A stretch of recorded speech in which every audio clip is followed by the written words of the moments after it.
Well, I'm going to spin that into the research on supplements, because we're in an industry that's very supported by pre-workouts, post-workout, intra-workouts, and I've seen what I've seen on it, and it, as far as research coming out and all that, and it's very insignificant, on what the what the return is on small numbers, right? So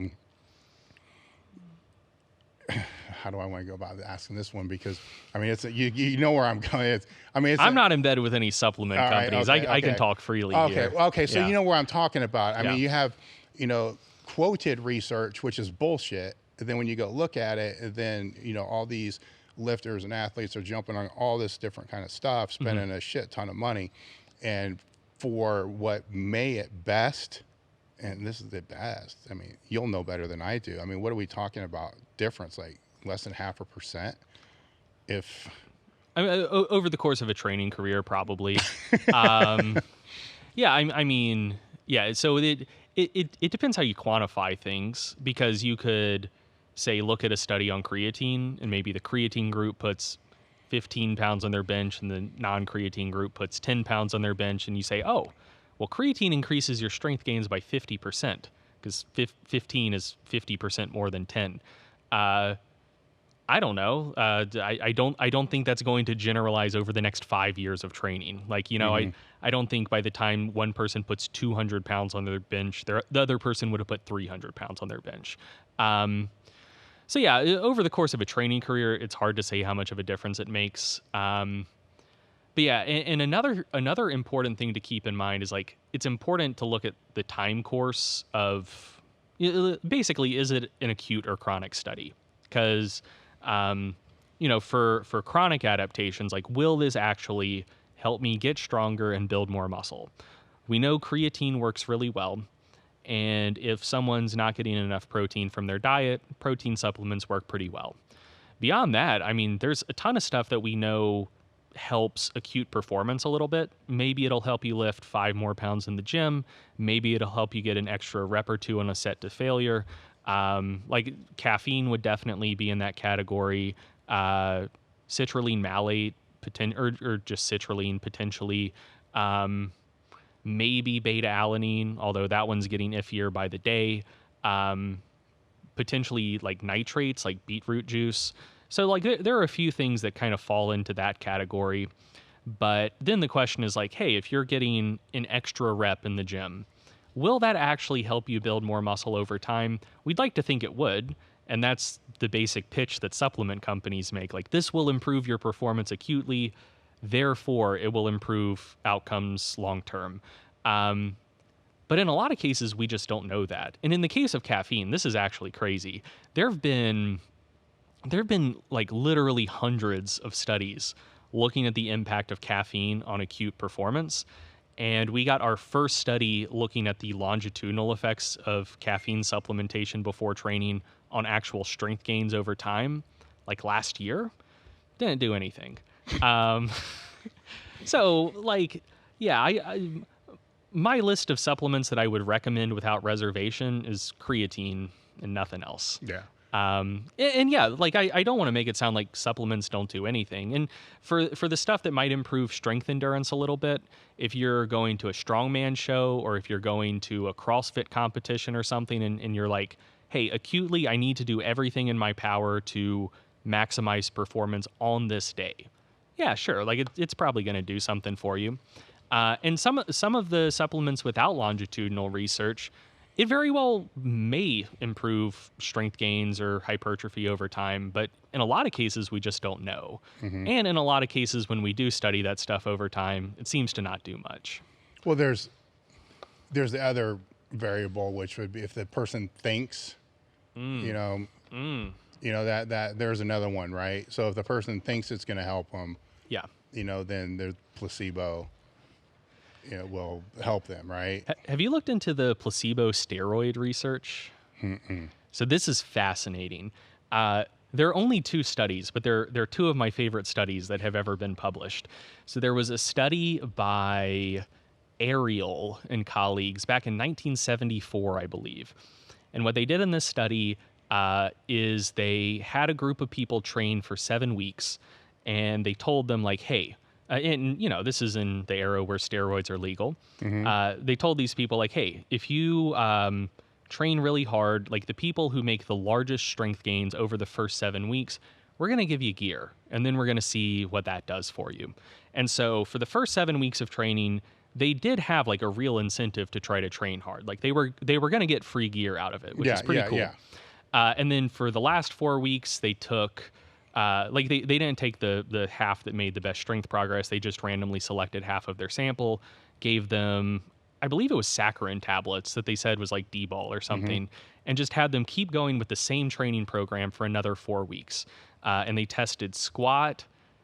They tested basically just pressing stuff. They tested squat, bench press, standing overhead press, and seated overhead press, if memory serves. And for the first 7 weeks, that group of subjects put an average of, if memory serves, 10 kilos on those lifts, so like 22 pounds. Over the last 4 weeks, they put an average of like 45 kilos on those same lifts. So they were making strength gains at like 7.5 times their previous rate, just because they thought they were using gear.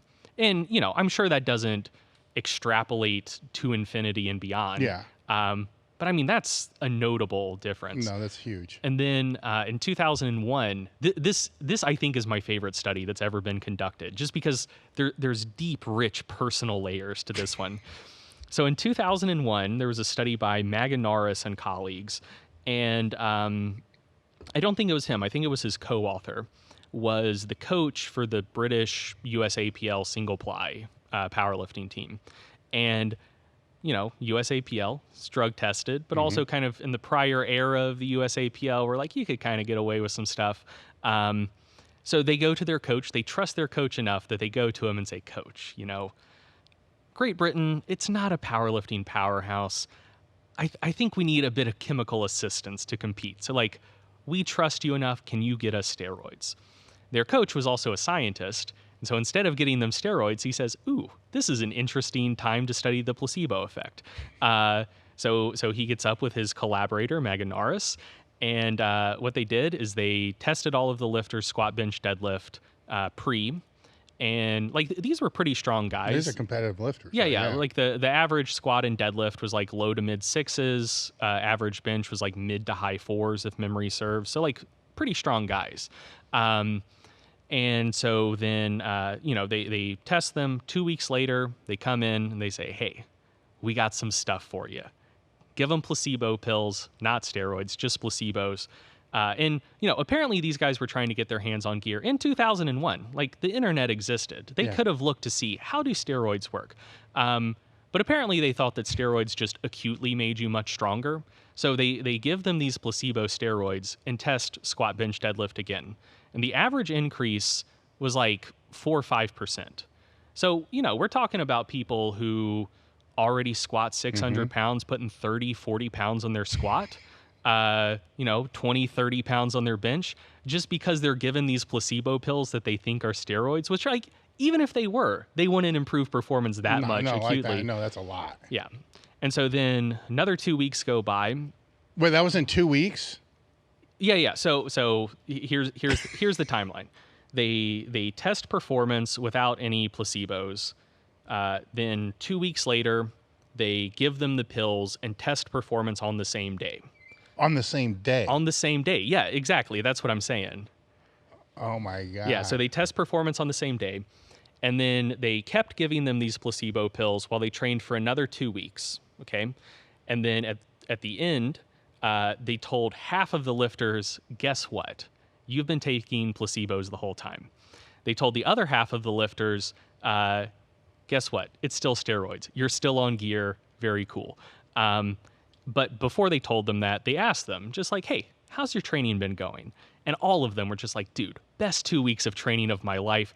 It's great being on steroids. I'm hitting weights I've never hit before. My recovery's way better. I can handle way more volume. Being on steroids is sick. Thank you for getting me steroids, coach. And so then they tell half of them, psych, you've been on placebos. The other half still thinks they're on steroids. Test squat, bench, deadlift maxes again. The half that have now been told that they were on placebos the whole time just fully regressed back to their original numbers.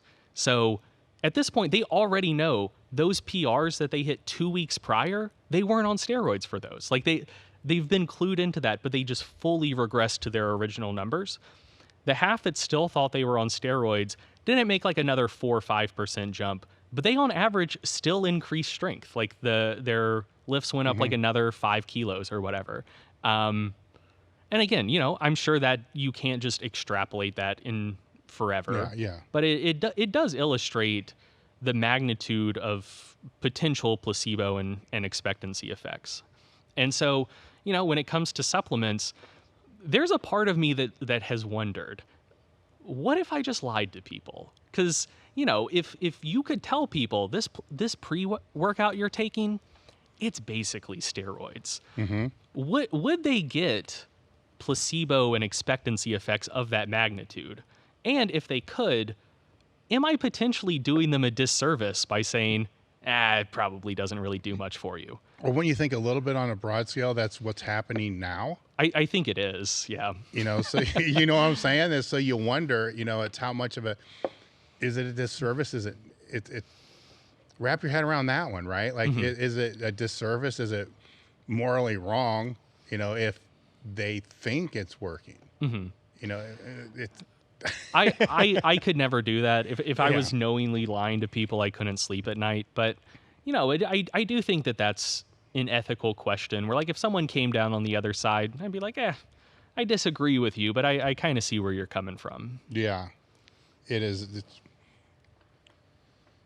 That's that's a lot, of that. So I'm just trying to wrap my head around that. Give me a minute, because that's a lot to be able to, with that study that you're talking about is insane, especially the same day. Like how, especially, I can't wrap my head around that, because you're not talking. And then the fact that they regressed back to their original numbers. I know that. Yeah. I haven't even got to that, wrapping my head around that one yet, totally. But the other one is these lifters should know. It's not like you just gave them adrenaline. Exactly, yeah. Wow, that's crazy. That's insane.